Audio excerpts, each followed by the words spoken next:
दोस्तों, पाठ्यवस्तु का शिक्षण शास्त्रीय विश्लेषण के बारे में हम देख रहे थे।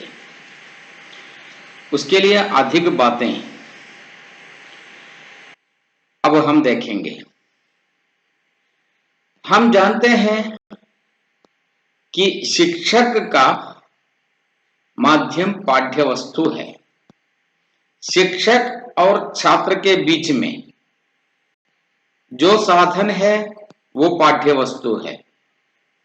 पाठ्यवस्तु से होकर शिक्षक छात्र तक पहुंचता है,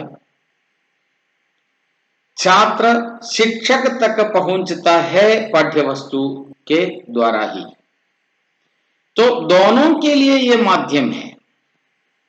शिक्षक के लिए छात्र तक पहुंचने के लिए पाठ्यवस्तु माध्यम है, छात्रों के संबंध में अध्यापक तक पहुंचने के लिए पाठ्यवस्तु माध्यम है।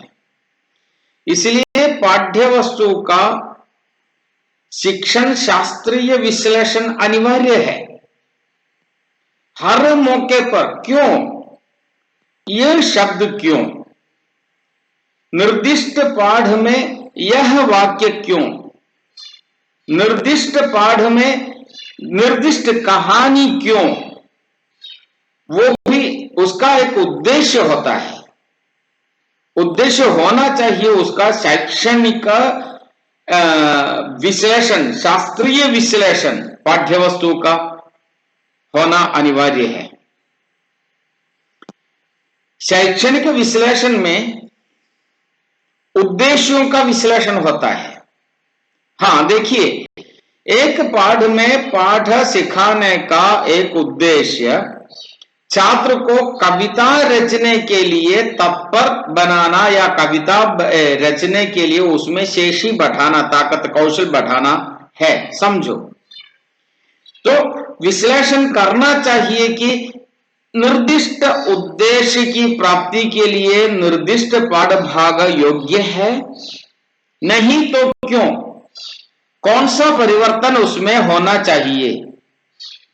निर्दिष्ट पाठ वस्तु को निर्दिष्ट उद्देश्य छात्र तक पहुंचाने के लिए जो विधि अपनाता है अध्यापक, क्या वो विधि पर्याप्त है? निर्दिष्ट पाठ को पहुंचाने के लिए जिन तंत्रों का आविष्कार, तंत्र शायद सेमिनार होगा, शायद इंटरव्यू होगा, शायद ग्रुप डिस्कशन होगा, क्या यह तंत्र अनिवार्य है, उचित है? नहीं तो क्यों? उसमें कौन सा परिवर्तन करना चाहिए? इसी प्रकार का शास्त्रीय विश्लेषण, वैज्ञानिक विश्लेषण पाठ्यवस्तु के विश्लेषण में आ जाता है। अर्थात शिक्षण कब करना चाहिए, शिक्षण की प्रक्रिया क्यों करनी चाहिए, शिक्षण की प्रक्रिया कैसे करनी चाहिए, क्या सिखाना चाहिए, आदि प्रश्नों का तर्क संगत उत्तर पाठ्यवस्तु में होना चाहिए।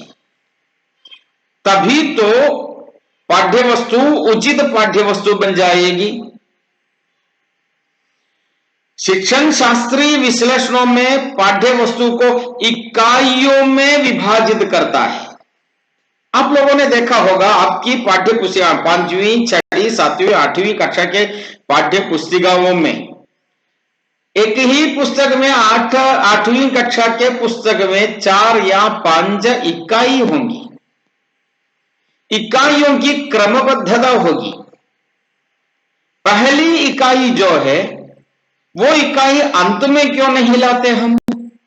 वो पहली इकाई ही बना के रखते हैं। उसके लिए कारण है पाठ्यवस्तु का विकास, अधिगम का विकास, ज्ञानार्जन की प्रक्रिया क्रमिक होता है, क्रमानुसार होना चाहिए। पहले कौन सी इकाई सिखानी चाहिए, उसके बाद कौन सी इकाई सिखानी चाहिए, किन किन भाषा अधिगम उद्देश्यों को तृप्त करने वाली इकाइयां हैं। आप भाषा संबंधी अधिगम में कहानी रचने के लिए ताकत बनाना, व्याकरण सिखाना, आस्वादन की क्षमता बढ़ाना, ये सब उद्देश्य हो सकते हैं। निर्दिष्ट इकाई में कौन सा उद्देश्य पूरा हो जाता है, इसका भी विश्लेषण होना चाहिए। कौशलों के विकास के लिए, क्षमताओं के विकास के लिए भाषा संबंधी कौशल है श्रवण, भाषण, वाचन और लेखन। इन कौशलों के विकास के लिए विषय वस्तु, पाठ्य पुस्तक, इकाई, पाठ भाग कहां तक उचित है आदि का विश्लेषण होना चाहिए। वही उसी प्रकार के विश्लेषण करते समय ही एक अच्छा अध्यापक हम बन सकते हैं। लक्ष्य की पूर्ति के लिए अध्यापक को योजनाएं बनानी चाहिए। A teacher has to plan the thing, योजनाएं बनानी चाहिए। प्रत्येक इकाई का शास्त्रीय विश्लेषण, वैज्ञानिक विश्लेषण अनिवार्य है।